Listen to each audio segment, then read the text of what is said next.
Hey everyone, Dr. Frunky here with an awesome new knife consult for you on a new knife from Monterey Bay Knives. If you follow my channel, you probably saw recently the knife, the MBK or Monterey Bay Knives Minpin. This is a Ray Laconico design that was made by a Chinese manufacturer that remains unnamed, and this one had some certain features, and you saw the video on this one. They've just released their second model. This is going to be another Ray Laconico design, the EZC. I wanted to show you the differences in how these two knives came in terms of these packaging.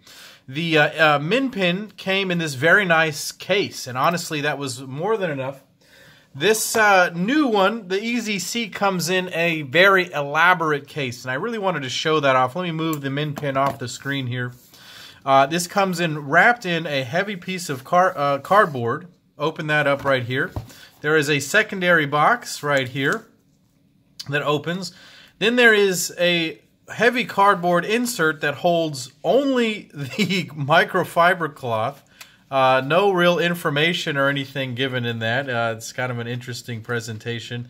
Let me put this back together here. Just throw it off the screen like that. And then it comes in this case right here. Open this up, very solid, nice little pouch, and inside is the EZC. So this is some extremely elaborate box and packaging for a knife that maybe isn't quite that amazingly special. It's just kind of a small EDC knife.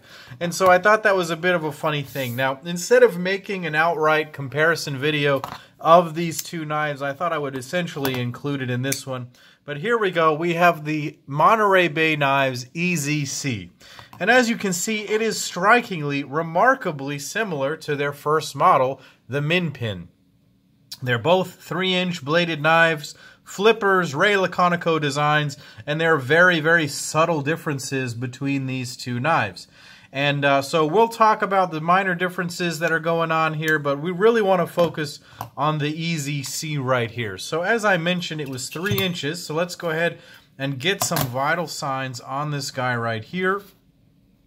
Again, the ruler is showing 3 inches, back to the pivot about 3.3. Overall length is under 7 inches. You're looking at about 7 or 6.8, 6.9 inches of overall length. The handle is coming in at 3.8 inches, and the grip area is at 3.5 inches, just under 3.5 inches.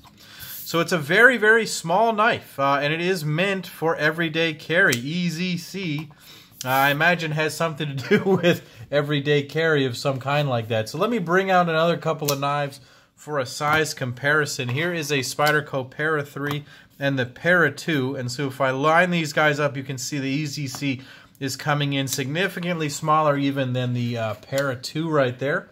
Move these guys off the screen. I'll bring back out the Minpin so you can see this. Here's another couple of smaller knives. This is a new knife, a CRKT Incendiary. This is based on the Robert Carter Custom Tech. This is a new knife that they have just released. Well, I'm running out of some small knives to compare to. Here is my BBM right here. Absolutely love that knife. So you can see it is a very small knife, this EZC. This one is coming in with a 3¼ inch blade. So let's get another couple of numbers on this guy. I'll bring out the calipers here. We can get some dimensions. It is a thin handle right here coming in at 0.43 inches, and the blade stock is a nice round 120 thousandths. The weight with this all titanium and unmilled construction is coming in at 3.06 ounces. So it's right on that line of 3 ounces to 3 inches of blade. I really like that a lot. So let's go ahead and break this knife down anatomically. Up front is this blade done in S35 VN steel. I really wish that the knife, with all of its elaborate packaging I was just looking for, had come with a bit more of a information card about the knife itself. It seems like that was definitely lacking from the case. But this is done in S35 VN. I suppose this is a good time to mention that that Monterey Bay Knives now claims that this knife is made by We Knives. The first knife was not made by We. This one is, and it is notable the differences here. So we're going to go ahead and take a look at some of those things. The blade is an S35VN. This is a very nice drop point, user-style blade. Excellent, excellent shape for everyday carry. Essentially the perfect blade shape. This is the classic drop point blade shape. You really can't go wrong with this. It's got a full flat grind. It's ground to be pretty thin behind the edge. Let's go ahead and take that measurement right here. Right behind the edge, we're looking at about 22 thousandths. That's pretty good. That's pretty good. I would say that the Paramilitary 2 comes in somewhere in the 14 range rather than the 22 range, so it's not quite the thinnest thing that's ever been ground, but it's going to work pretty well for your everyday needs. It's got a nice, reasonable sharpening choil, sharpened all the way back to the heel of the blade right there. Quite nice. The top, you can see, has the Ray Laconico name emblazoned on it. That is something that he does do on his knives, and you will find that on most or all of the production models that he has. As you can see, these are both in the same orientation. Notice that the mass drop keen is in the opposite orientation to these two. I don't have that on hand right now to show you guys. A lot of Ray Laconico designs coming out recently.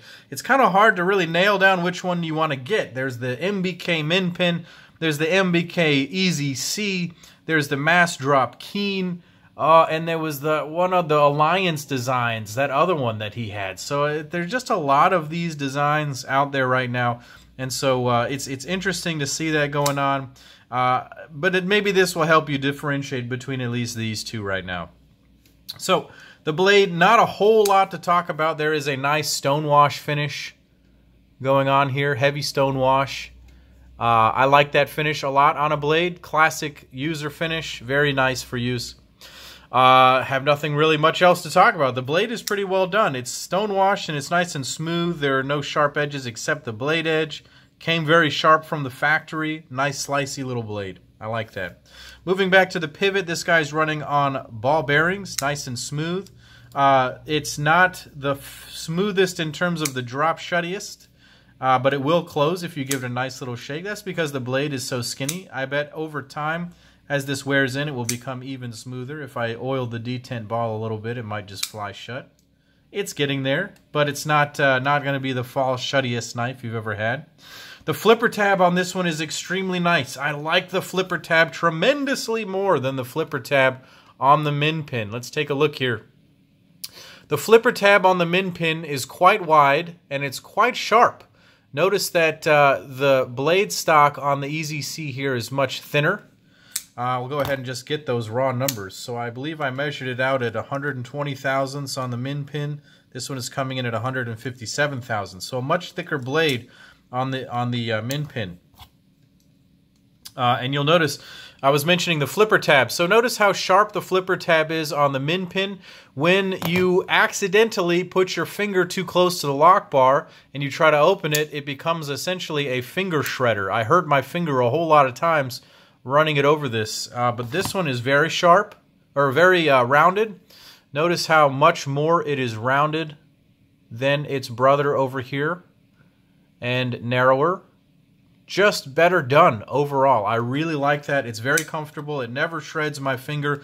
The detent is a little bit lighter, and so it's not so hard to flip that knife out.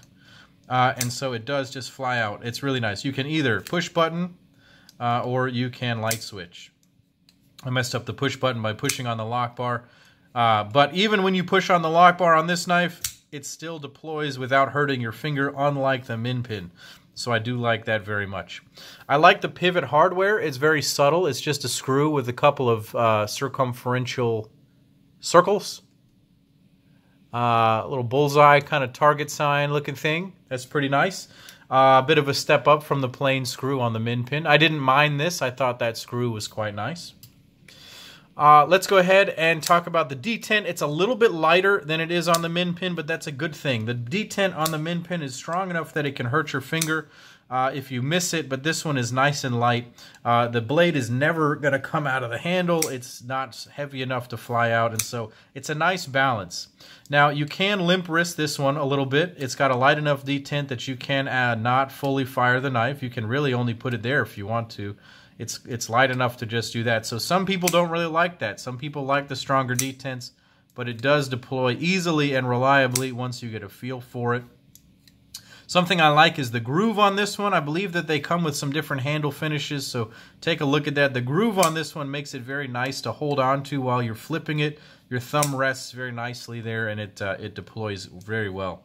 I do wish that it was a little bit more crispy on the D10. It's a little bit muddy when you close it. It's not really a nice crisp sound. The Minpin certainly has a crisper D10. Little crisp thing there. It's a little bit muddier, but that's okay. It does hold the blade in place just fine. That's no problem. Let's talk about Lockup. Lockup is good, maybe 40%. There is a steel lock bar insert on this one. That is a huge difference as compared to the Minpin. The Minpin does have a small amount of lock stick. That is minimal, very, very, very minimal. You can feel it. You can hear it more than you can feel it, but it is most certainly there. The steel lock bar insert on this EZC makes for a smoother interaction, and it has a very, very nice lockup. No risk of failure on this guy. I've tried some a little light spine tapping and no failure. I do appreciate having the steel lock bar insert. I feel like all production knives should just have them now. They really just should. There's really no two ways about it. I know that on the Minpin, the reason that they didn't put the lock bar insert in is because Ray does not put it on his custom knives, and they wanted to keep it truer to the custom, but I feel that moving forward, they will Monterey Bay Knives will be doing more steel inserts. So let's go ahead and move back to the handle. These are done in titanium. As you can see, a nice, plain, simple design. Nice milled line down the middle of it on the front. That also continues onto the clip right here that functions quite well. There's a nice amount of spring. It's tall enough. It's small enough. I really like this clip a lot. It functions beautifully. Titanium backspacer, keeping it simple. The Minpin came with a carbon fiber backspacer, which is a small difference right there. Got an integrated lanyard hole right there. Subtle, very nice. External lock bar cutout that is not in the way of the clip, so it's not going to snag your pocket on the way in and out. And basically, we're looking at an ideal little EDC knife right here. Now, this is going to be coming in somewhere in the $200 range. I will leave a link down below for the exact prices. Forgive me for not knowing it off the top of my head right here. But they are coming in at very comparable prices. Now, which one of these knives should you choose from Monterey Bay Knives? Well, I will say that the Minpin is perhaps a little bit more of a beautiful thing. The Minpin has maybe a more beautiful overall design. Perhaps some of the finishes are a little bit prettier. The satin finish on the blade and the heavy orange peel on the handle right here. The carbon fiber on the backspacer. The EZC is coming with more of a stonewash finish, ball bearings, and a more plain handle. This is really just a bead blasted finish going on here. Very fine bead blasted finish. Very clean look. It looks great. But the orange peel on this is just spectacular. I love the texture that it provides on that knife right there. So I will say that the finish work perhaps on the Minpin is a little bit higher, but maybe the overall carryability, usability, and enjoyment might be higher with the EZC. It's a little bit of a thinner blade stock. It is a little bit more of a plain finish, user finish, at least on the blade. The clip is perhaps a little bit better on this one, and it has a steel lock bar insert that removes any sort of lock stick type of situation that's going on. It's really hard for me to say which one is better. I may say that the EZC is more comfortable and the Minpin is more beautiful. So I'm going to leave it at that and just let you guys decide which one you are going to choose. So this ended up being a bit of a comparison video, but I really wanted to focus on this knife. I think that this is a nice step in the right direction for Monterey Bay Knives. I believe that this has a lot of improvements over the Minpin already in terms of a production knife, in terms of repeatable excellence. I feel like this one may have a few out there that have some really terrible lock stick, and this one maybe never will. So also this one came from We Knives and this one did not. So it'll be interesting to see how they source their knives in the future, how they manufacture them. But one thing is for sure, Sanford Owen, the owner of MBK, Monterey Bay Knives, is committed to making a high quality product sourcing the best manufacturing, and he's open to constructive criticism. I don't think either of these knives are particularly bad. I don't think either of these knives are quite perfect, but I think that they are solid, reasonable, well-priced, everyday carry options that you guys should be aware of. And you should keep an eye on Monterey Bay Knives. Sanford is a good friends with a lot of custom makers, and I think that we'll be seeing some more knives coming from them in the future. So let me know what you guys think of the EZC down below. Leave some comments, let us know, and go ahead and follow me on Instagram as Dr. Frunky. Check out Monterey Bay Knives. I'll leave a link to their website down below. They're also on Instagram as Monterey Bay Knives. Follow Ray Laconigo and his work for any updates that are coming out. Thank you guys for watching. Go ahead and click like and subscribe to my YouTube channel here. And as always, this is Dr. Frunky saying take care.